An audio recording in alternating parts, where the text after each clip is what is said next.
ഈ ഹോർമുസിലെ വലിയ പ്രതിസന്ധി ആരംഭിച്ച ശേഷം ഹോർമുസ് വഴിയുള്ള ഇന്ധന നീക്കത്തിലൊക്കെ വലിയ പ്രശ്നങ്ങൾ സംഭവിച്ച ശേഷം ഇന്ധനവില വർധനവുമായി ബന്ധപ്പെട്ട പ്രഖ്യാപനമുണ്ടാകുമെന്ന പ്രതീക്ഷയിൽ തന്നെയായിരുന്നു നമ്മൾ കുറേ നാളുകളായി. ഇന്നലെ റിസർവ് ബാങ്ക് ഗവർണർ അടക്കം ഇത്തരമൊരു വർധനവ് അനിവാര്യമാണ് എന്ന നിലപാട് സ്വീകരിച്ചിരുന്നു. ഇപ്പോൾ ഏറ്റവും പുതിയ വിവരം, ഇന്ധനവില വർദ്ധിച്ചിരിക്കുന്നു. പെട്രോളിലും ഡീസലിലും ലിറ്ററിന് 3 രൂപ വീതമാണ് ഇപ്പോൾ കൂട്ടിയിരിക്കുന്നത്. 3 രൂപയാണ്, കൃത്യമായി പറഞ്ഞാൽ 3.04 രൂപ വർദ്ധിച്ചിരിക്കുന്നു എന്നാണ് മനസ്സിലാക്കേണ്ടത്. ഇതോടെ തിരുവനന്തപുരത്ത് പെട്രോൾ വില 110 കടന്നു.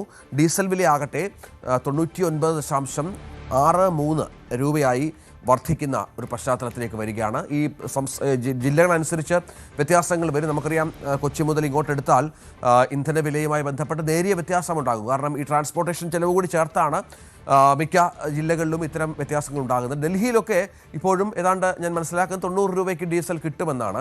അത്തരം വ്യത്യാസങ്ങൾ സംസ്ഥാനങ്ങളുടെ ഭാഗത്തു നിന്നും ജില്ലകളുമായി ബന്ധപ്പെട്ടുമൊക്കെ ഉണ്ട്. പക്ഷേ തിരുവനന്തപുരത്താണ് ഏറ്റവും കൂടുതൽ പക്ഷേ പെട്രോളിന് നമ്മുടെ സംസ്ഥാനത്ത് വില ഉണ്ടായിരിക്കുക. 110 രൂപ കടന്നു എന്നത് ഏറ്റവും പ്രധാനമാണ്. എന്തായാലും വിലവർധനം അനിവാര്യമെന്നാണ് കേന്ദ്രം വ്യക്തമാക്കുന്നത്. കൊച്ചിയിൽ നിന്ന് ആജ്ഞയുണ്ട്, തിരുവനന്തപുരത്ത് നിന്ന് സാരംഗുണ്ട്, ഒപ്പം ന്യൂസ് ഡെസ്കിൽ നിന്ന് TJ സജിത്ത് കൂടിച്ചേരും. സജിത്ത്, ഇതൊരു അനിവാര്യമായ വർധനമെന്നാണ് കേന്ദ്രം പറയുന്നത്. നമ്മളിത് കുറേ ദിവസങ്ങളായി പ്രതീക്ഷിച്ചിരുന്നു ഇത്തരമൊരു വർധനവിലേക്ക് കാര്യങ്ങൾ എത്തുമെന്നുള്ളത്. ഏറ്റവും ഒടുവിൽ എന്താണ് മനസ്സിലാക്കേണ്ടത്?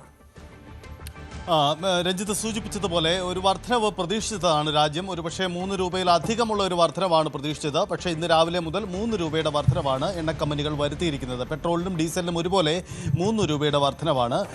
അതിൽ ജില്ലാടിസ്ഥാനത്തിൽ വേരിയേഷൻ ഉണ്ട്. അതിൽ ട്രാൻസ്പോർട്ടേഷൻ ഏറ്റവും കൂടുതൽ വേണ്ടി വരുന്ന തിരുവനന്തപുരം അടക്കമുള്ള ജില്ലകളിലാണ് ഏറ്റവും ഉയർന്ന പ്രൈസ് ഇപ്പോൾ നിലവിൽ രേഖപ്പെടുന്നത്. അതായത് പെട്രോളിന് 110 മുകളിലേക്ക് വില കയറുന്നു എന്നതാണ് സാഹചര്യം.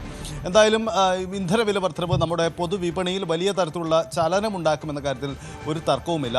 ഇപ്പോഴത്തെ ഈ വിലവർധനവ് വരുന്ന പല സാഹചര്യങ്ങളുണ്ട്. നമുക്കറിയാം, അന്താരാഷ്ട്ര സാഹചര്യമാണ് അതിൽ ഏറ്റവും പ്രധാനം. അന്താരാഷ്ട്ര സാഹചര്യം ഒന്ന്, പശ്ചിമേഷ്യൻ സംഘർഷം, അവിടെ ഹോർമുസ് ഉണ്ടായ പ്രതിസന്ധികൾ, ഒപ്പം തന്നെ ഈ പശ്ചിമേഷ്യൻ സംഘർഷമോ മറ്റു കാരണങ്ങൾ കൊണ്ടോ രൂപയുടെ വിനിമയത്തിലുണ്ടായ വലിയ തരത്തിലുള്ള ഇടിവ് ഡോളറുമായി താരതമ്യം ചെയ്യുമ്പോൾ ഇങ്ങനെയുള്ള അന്താരാഷ്ട്ര സാഹചര്യങ്ങൾ പൊതുവിൽ ഈ സാഹചര്യത്തെ ബാധിച്ചിട്ടുണ്ട്. 85% നമ്മുടെ ഉപഭോഗത്തിലുള്ള ഇന്ധനം നമ്മൾ ഇറക്കുമതി ചെയ്യുന്ന രാജ്യമാണ്. അതുണ്ടാക്കുന്ന പ്രതിസന്ധികൾ.